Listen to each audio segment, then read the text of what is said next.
producer Patootie is ticked off at everyone walking by our studio here in the Container Park in downtown Las Vegas. You saw it in the opening, right there with the flame throwing praying mantis. You got to come and see us.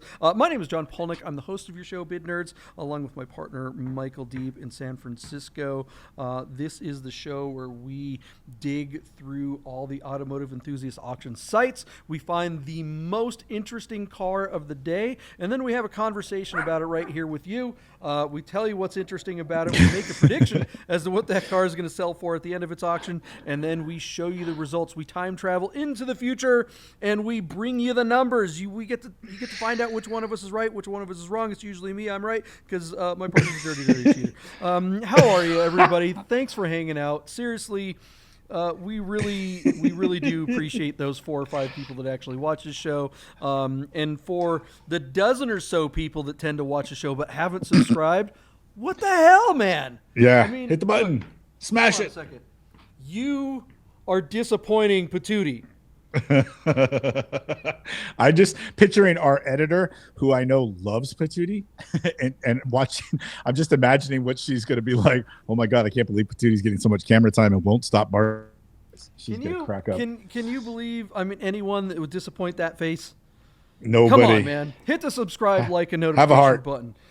Do it for Patootie. Spread the word, share the nerds, grow the herds. You're a nerd out there. Let's get the word out and let's grow the nerd audience, the nerd nation. Let's make it happen. All right, enough about nerds. Let's talk about cars because that's why you're here.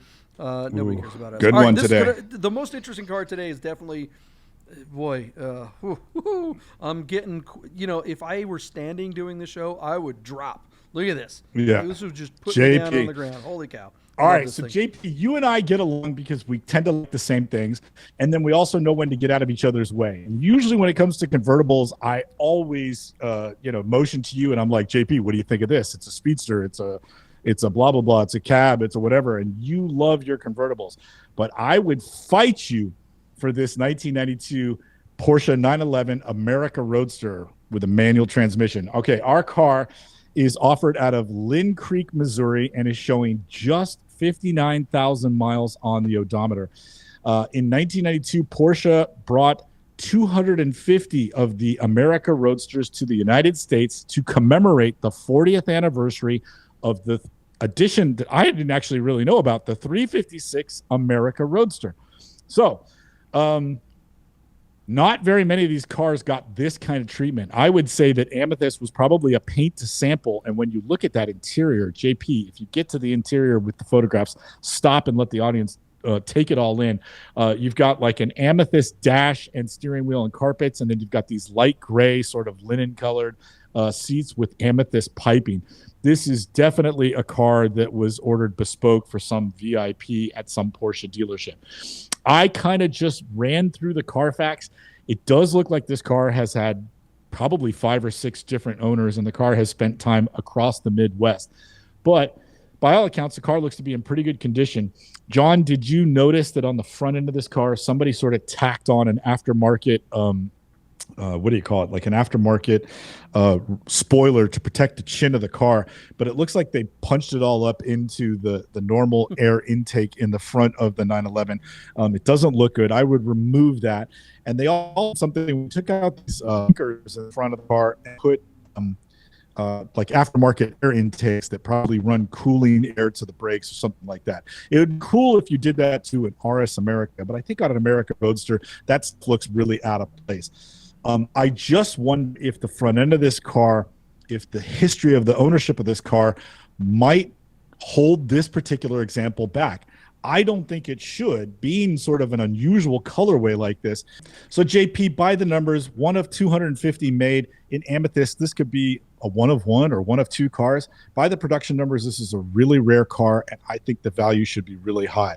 Although at the moment, the auction number looks to be pretty low. It's got your partner really tempted to make a bid on this car. So what do you think? Do you like this? Would you fight me for an Amethyst America Roadster? Tooth and nail. I love this car. Wide body cab 964. Come on, that's all me all the time. I don't know about the rarity of this car as far as color goes. Yeah. Now, I hate to say it, but I don't know for sure.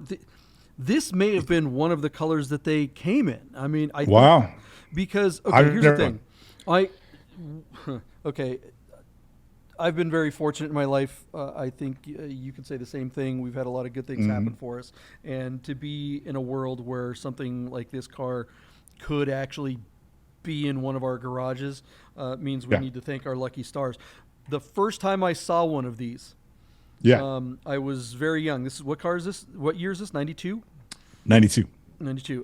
When this So car you were was 21, brand new, 20. I was 20, 21, something like that. Because this car probably came out in 91, even though it's a 92, right? I remember I literally was working in a lumber yard, right? Manual labor. I was on what they call a green chain. If anybody knows what a lumber yard, how a lumber yard actually works, out in the middle of nowhere in Washington State. It's a long story, but I just needed a job, and I was going through a rough spot, so I lived in a trailer in my parents' yard, and I got a job at a freaking lumber yard for the summer. And as the wood would come out of the lumber yard, so the trees go into the lumber yard, and they go through all these conveyor belts, and they get chopped up into boards. 2x4s, 4x4s, what have you. They would come out of the lumber mill on what's called a green chain, which is essentially a big, huge conveyor belt. And us, the losers, the lowest people in the food chain would be the new standing hires next to this thing. Yeah, all the young guys. The wood would come out, and our job was to take the board. We would you'd be in charge of 4x4s. That would be your job. All the other sizes you leave alone. Okay, here comes a 4x4. You got to pull it off the side of this thing, and there's this big steel wheel like a rolling pin.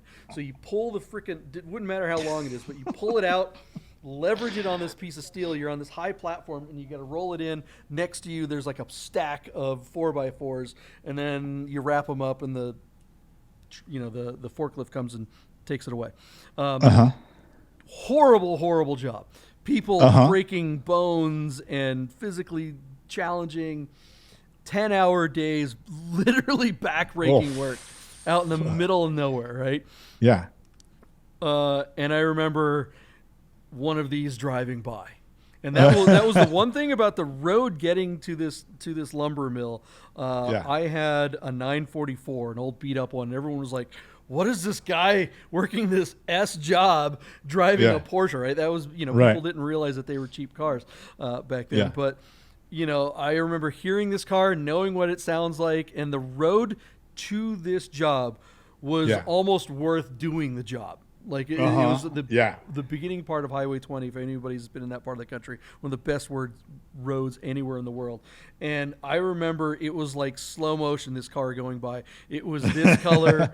The top was down, and I wanted to be anywhere but where I was. Right. And the place I wanted to be most was just 50 feet away as this guy drove by in that car. And it was just like, oh, God, the dream. And it was this color, JP? It was that color. And that was what was so striking about it. People That's were like, amazing. what's with the pink Porsche, going by. And I was just like, that was the coolest car you've ever seen. It's hot. Like, no, it's not a Mustang. A bunch of losers that I worked with anyways. I love it. I think it looks great in amethyst. Man, that is hot. I want this car so bad, so hard. I've always wanted a wide body 964, and to get one in a convertible like this is a rare car. Now, look, I would, the Speedster 964 I think is one of the coolest cars ever. This car, not as cool as a Speedster, but it's a wide body. Come on, how badass is this thing? Yeah, I think you should get a Speedster, and I'll get the America Roadster. This is my favorite. I would choose this over a Speedster for myself. That's my producer going crazy. I guess the mailman's here. Yeah. Well, one thing though, I think like I might actually be able to afford one of these, but I don't think I'll ever be able to afford a 964 Speedster. The Speedsters are worth way more than the American big money. Roadsters. Way more. And to that Which is end, crazy. what do you think this car is going to be worth? Well, so here's the thing, John. So our car, with just a couple days to go, is at essentially $31,964 on let's see, give it to me. It is 6 bids. So it's not showing a lot of early life, but that kind of doesn't matter. You can throw it all out the window when it's on Bring a Trailer, because people are watching it, and there's going to be a flurry at the end. 6 months ago, JP, I think this car would have brought over 150 grand. I don't think this car's going to bring money, be mile reasonable, and I think the color is still unusual. Whether paint to sample or it was a range color, I'd say there's probably not a ton of Amethyst Roadsters. I still think the car will bring $125,000. But it's interesting to think what this car might have brought 6 months ago if the guy had brought it to market a little sooner than this. So what do you think? Yeah, I think that's big money for one of these. They just have never commanded the kind of dough that I think they deserve, given their rarity. Speedster money. They never got speedster money. Exactly. Or even 964, C4 wide body money. No. Just about 6 months ago, I was kind of looking at one of these. There's a black on black one. Yeah. And he didn't even get $100,000 for it. Now, that one wasn't on an auction site. That was on a forum. Right. But it was a nicer car than this one. This car is rough. It's got low miles, but there's weird mildew spots on the seats. The rot guards on the corners are just faded and cracked. There's chips all over it. This car spent time outside. Yeah, or at least in a not a temperature controlled place. I mean, with that white or bisque colored offset to the the Amethyst steering wheel and everything like that, it really shows. There's a picture there. I don't know if you guys can see this, but that's like mildew stains on this poor thing. What the heck, man? Yeah. It's almost this like car, they didn't. This car needs a $4,000 detail. Well, I mean, So that's you bring up something that's interesting, right? Yeah. Is this car honest because they didn't? Or would the seller just have been better off to just go through and get a really nice detail? I mean, a $4,000 detail certainly would be great, but how about a $500 one? Just somebody really go through this car and make it nice looking. That wouldn't scare me away from owning it because it's kind of cool. Maybe this is an opportunity to get one of these and go through it and make it really, really, really nice because everything that's wrong with this car does look surface deep. The dash is nice and clean, no cracks. The seats don't seem to have any real wear to them. They just look like they need a proper, spick and span. That light colored carpeting, it just takes to staining really, really bad. So what do you, what did you give a number already? I did. And I kind of went high and I agree with you. This car is rough, but I still think it's rare. And I think somebody's going to step on their Johnson because of the platform. I think there's going to be some competition for it. So I'm still going to stand on my 125, even if, if this car stalled out at $87,000 or $90,000, I wouldn't be surprised. But I tell you what, I will be watching this one, John. I really do like this car. I love it. I mean, it reminds me a little bit of Ruby when I had my wide body Carrera. So I like this car. If this car were on the open market for sale for a dealer, or forums or whatever, I think it would struggle to break 100. I'm going to say 110. Wow. Just because it is what it is and it's on the right platform. I think if they had cleaned it, the number would be closer to what you're talking about. Yeah, and you might be right. Yeah. So, all right, guys, what do you think of the America Roadster? Is it the bee's knees? Is it the 964 to have? Is this color just too goofy for you? Do you think that'll help? Or do you think that'll hinder? Porsches are weird when it comes to color.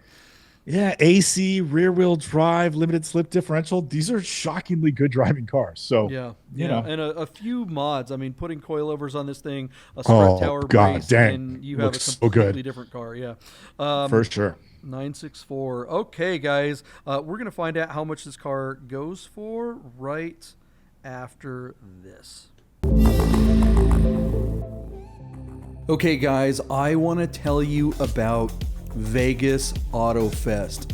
The drivers are coming. This is one of our big sponsors. It's the biggest car show of the year in Las Vegas. It's one of the coolest car shows you can possibly experience anywhere.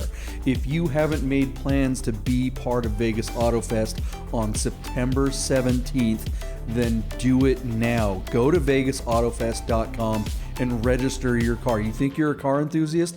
Doesn't matter where you live. Plan a trip to Vegas on September 17th and come out and see this show.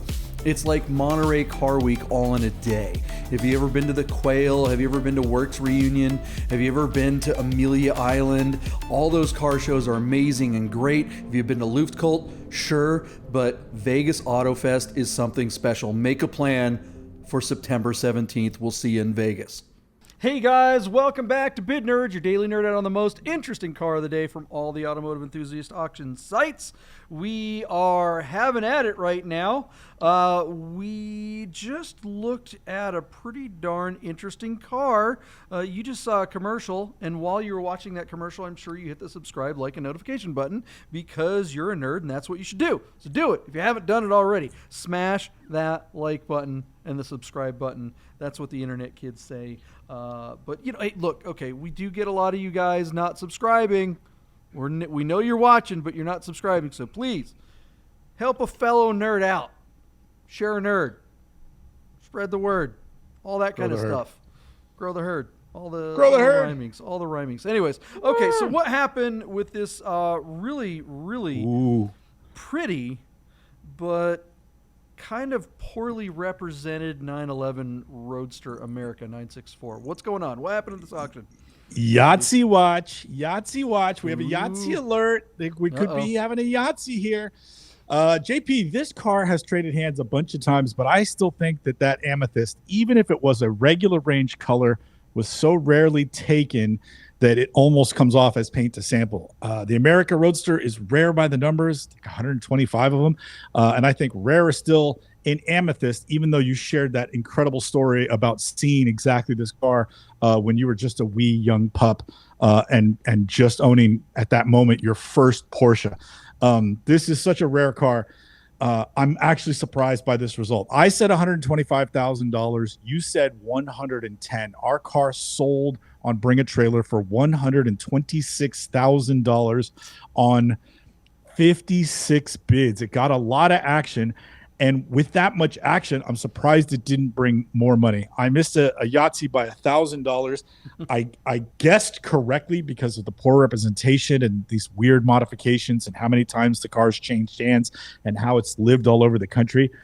But damn, man, when I look back and say 126 for an America Roadster and Amethyst, it seems like it's too low a number. Like it should bring more. So anyway, what do you think of this result?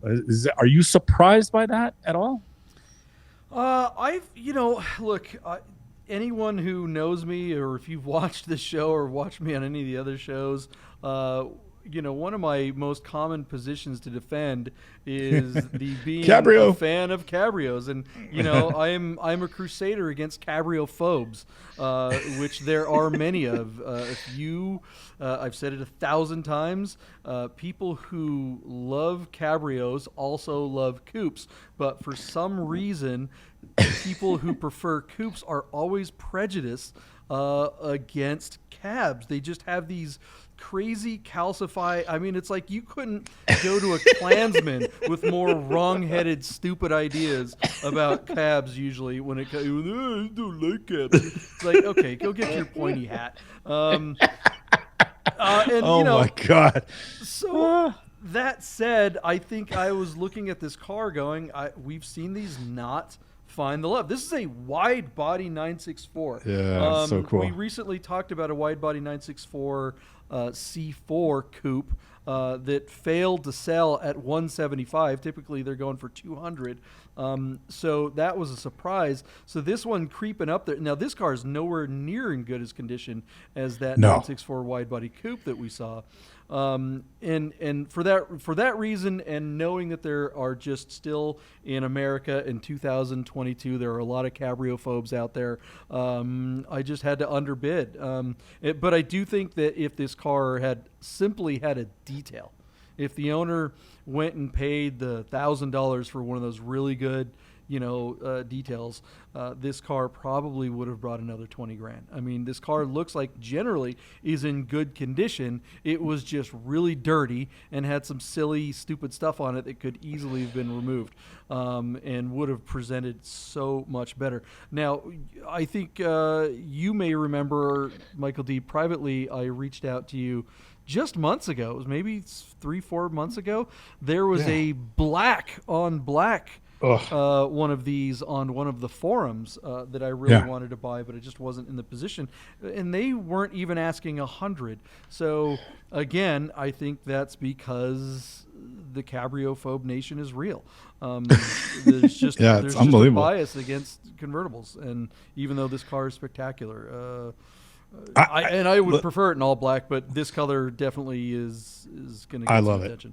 Yeah. Let's juxtapose this against your position on the C4 wide body that that might be. I'm not saying I agree with you, but in your position that it might be one of the more inflated 964s in the top of this bubble of the market.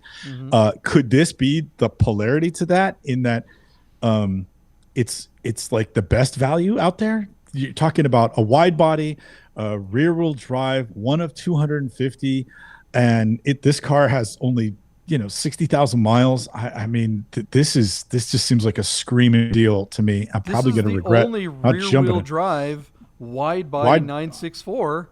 Other than the turbo, even all the turbos were all-wheel drive, weren't they? No.